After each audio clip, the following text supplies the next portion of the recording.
नितिन ने 40 रुपए प्रति दर्जन से कुछ संतरे खरीदे।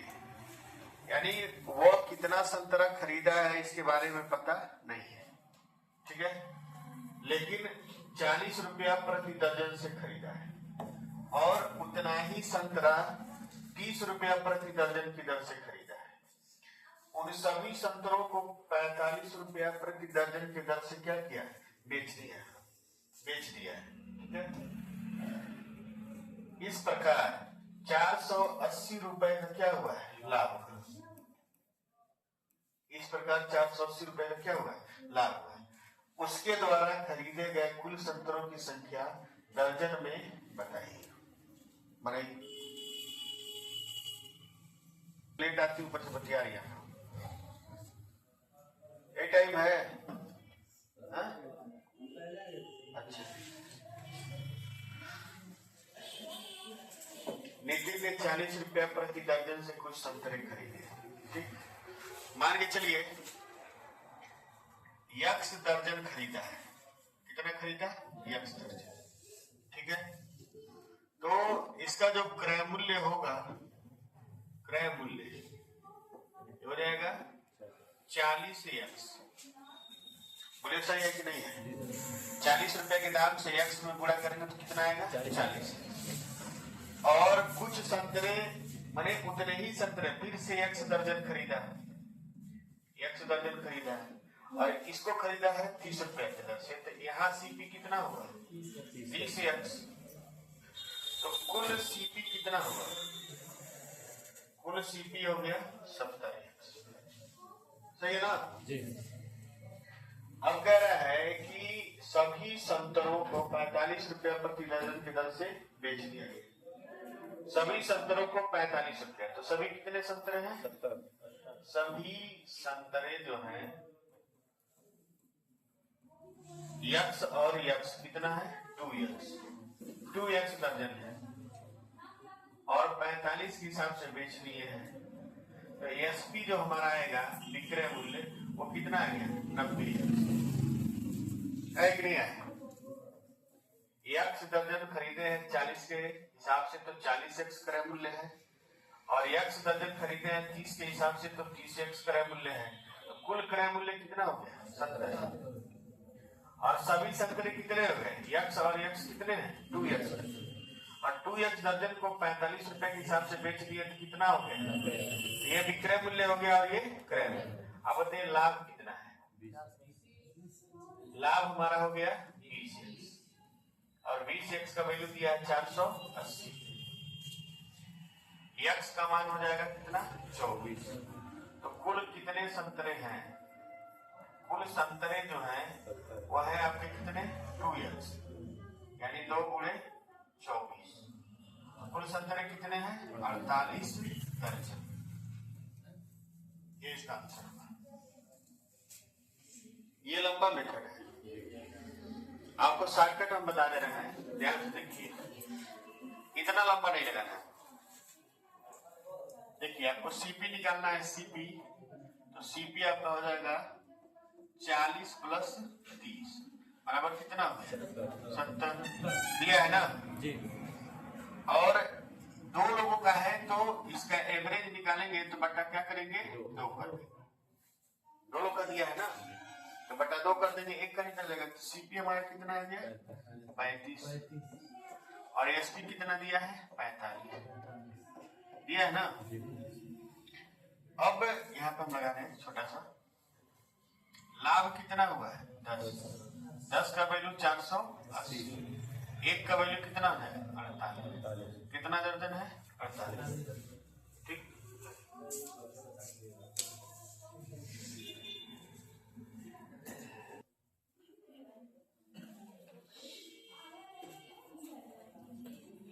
पहले पुराने वाले मेथड से लगा लीजिए, फिर नए वाले से लगाइए। तेजी से उतारिए सवाल, आपको पता चले जहाँ 10 सवाल पढ़ना चाहिए वहां 2 सवाल नहीं लगा तो वीडियो बैठ के देखिएगा। आपसे बताए थे कि अगर आपको सीपी निकालना है तो एक 40 है और एक कितना है? 30। दोनों को मिला के आधा कर दीजिए, कितना आ गया? 70/2 बराबर 35। ये सीपी हो गया। और एसपी कितना दिया हुआ है? एसपी दिया है 45। तो बताइए लाभ कितना हुआ? 10 का वैल्यू 480 है, तो 1 का वैल्यू कितना हो जाएगा? 48। दर्जन में दिया है तो क्या हो जाएगा? 48 दर्जन।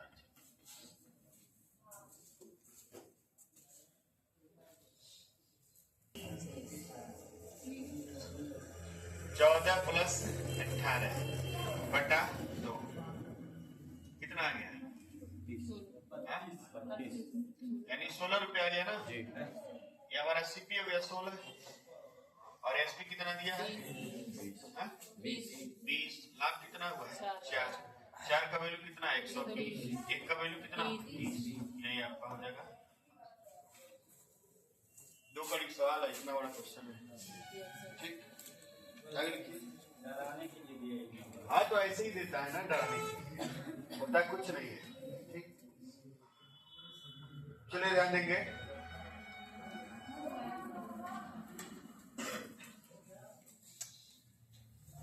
एक व्यक्ति को किसी वस्तु को 775 रुपए में बेचने पर उतने ही रुपयों की हानि होती है जितना कि उसे 1025 रुपए में बेचने पर लाभ होता है। वस्तु का क्रय मूल्य क्या है? ये टाइम है,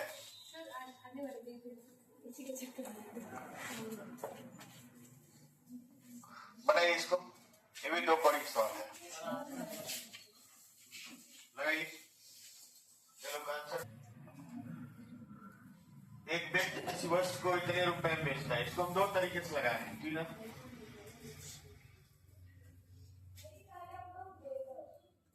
पहला तरीका यह है कि जब बराबर लाभ हो और बराबर क्या हो? हानि। देखिए, एक व्यक्ति किसी वस्तु को 775 रुपए में बेचने पर उतने ही रुपए का क्या होता है? हानि, जितना कि उसे 1025 रुपए में बेचने पर लाभ। ठीक, सीपी अब मानिए इसका क्रय मूल्य जो है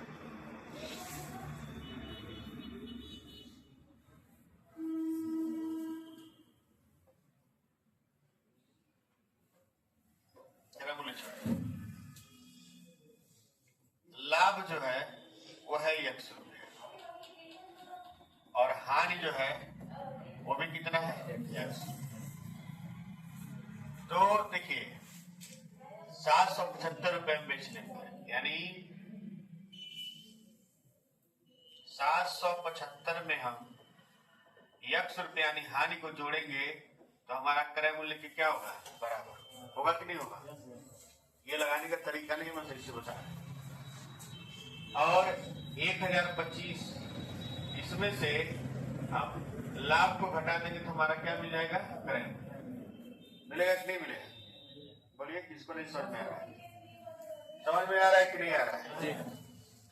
लाभ में देखिए विक्रय मूल्य में हानि को जोड़ देंगे तो क्या मिलेगा? क्रय मूल्य। और विक्रय मूल्य में से लाभ को घटा देंगे तो क्या मिलेगा? क्रय मूल्य। और दोनों क्रय मूल्य आपस में क्या है? बराबर। यहाँ से हम लिख सकते हैं ये x इधर जाएगा तो हो जाएगा 2x और ये हो जाएगा 1025 माइनस 775। इसको घटाएंगे तो आ जाएगा कितना? 250। यानी x बराबर कितना है? 125। 125 रुपए का लाभ हो रहा है, 125 रुपए की हानि। तो 775 में अगर हम 775 में 125 जोड़ देते हैं तो हमारा जो क्रय मूल्य आएगा वो कितना आएगा? 900। या 1025 में से हम 125 जो लाभ हुआ उसको घटा देंगे तब भी हमारा क्रय मूल्य कितना आएगा? 900। थोड़ा सा ये लंबा पड़ जाता है, एक्स वाई जेड के चक्कर में पढ़ने में दिक्कत हो जाती है, कई लोग इसको बना नहीं पाते। तो जब बराबर बराबर हुआ रहता है, जितना लाभ है उतना ही हानि हुआ रहता है, तो डायरेक्ट हम लोग जब पढ़ते थे तो सीपी निकालने का डायरेक्ट फॉर्मूला था SP1 + SP2/2। डायरेक्ट फॉर्मूला आता था 775 और 1025/2। दोनों को जोड़ेंगे कितना आएगा? 1800। 1800 में हम भाग देंगे तो कितना जाएगा? 900। ये डायरेक्ट फॉर्मूला है। इन दोनों को लगाइए, इन दोनों तरीके से सवाल नहीं लगाना है। तीसरा तरीका बताएंगे, उससे लगाना है। है? क्या कर रहे हैं? दूसरा तरीका आसान है, लेकिन जब बराबर बराबर रहेगा तब, जब अलग अलग रहेगा तब फेल हो जाएगा।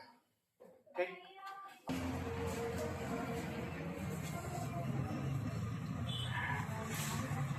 ये सीपी है, ये पहला एसपी कितना है 7,7,5 और ये कितना है 1,025।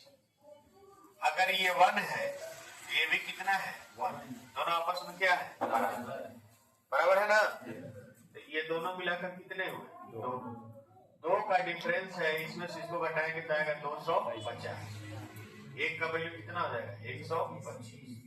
अब यहाँ से 125 जोड़ के आप सीपी पर पहुंच जाइए, चाहे यहाँ से 125 घटा के आप सीपी पर पहुंच जाइए, तो आपका सीपी हो जाएगा 7,7,5 प्लस 125 कितना आ जाएगा 900। या फिर आप ऐसे भी पहुंच सकते हैं, सीपी बराबर 1,025 माइनस 125 कितना आ जाएगा 900। बाएं से दाहिने जाएंगे जुड़ जाएगा। बाएं से दाहिने नहीं, यहाँ से लेकर यहाँ तक की जो दूरी है 1 + 1 कितना है 2 है, और जो अंतर है इस बड़े में से छोटे को घटाएंगे तो कितना है 250 है ना। आप लोग सोच रहे होंगे कि यहाँ घटा रहा है यहाँ जोड़ दे रहा है, यही सोच रहा है ना। अरे यहाँ से यहाँ तक के बीच का गैप कितना है 2 है, यहाँ से 2 है, और असली में गैप कितना है 250 का है।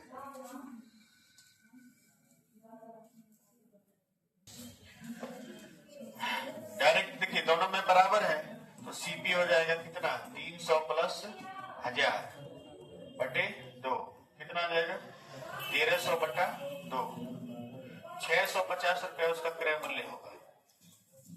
दूसरा तरीका ये है कि ये 300 है और ये सीपी है और ये 1000 है, यहाँ भी 1 है और यहाँ भी क्या है 1 है, तो 2 की वैल्यू कितनी है 700, 1 की वैल्यू 350, तो 300 में 350 जोड़ेंगे तो कितना आ जाएगा सीपी हो जाएगा 650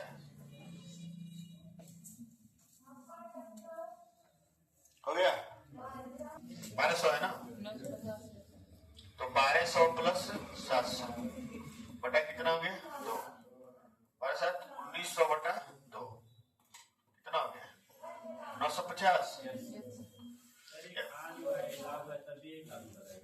हाँ भाई, जितना हानि हुआ है उतना ही क्या हुआ है लाभ। ये 700 है और ये सीपी है और ये 1200 है, ठीक है। अब यहाँ भी अगर हम मानते एक हानि हो 1 लाख हुआ है, तो यहाँ कितना हानि हुआ है 1 हानि, दोनों बराबर है। 2 का वैल्यू कितना हो गया 500, 1 का वैल्यू कितना हो गया 250। अब 7 में 250 जोड़ेंगे, 700 में 250 जोड़ेंगे तो कितना आएगा 950, ये आ गया सीपी। अब इतना आसान क्या होगा जाने।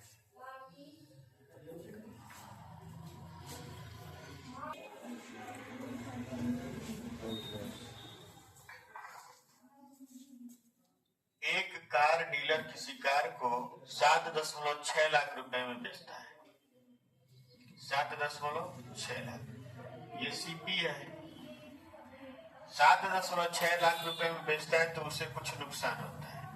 यदि वह इसे 9.2 लाख रुपए में बेचता है तो उसे हानि का 3 गुना लाभ होता है। अगर ये हानि 1 है तो ये लाभ कितना है 3 है, तो अब ये दोनों मिला के कितना हुआ 4 का वैल्यू हो जाएगा 92 में से 76 घटाइए, 12 में से 6 गया 6, 8 में 7 गया 1.6, 1 का वैल्यू कितना होगा 0.4 होगा कि नहीं होगा, 1 का वैल्यू 0.4 होगा।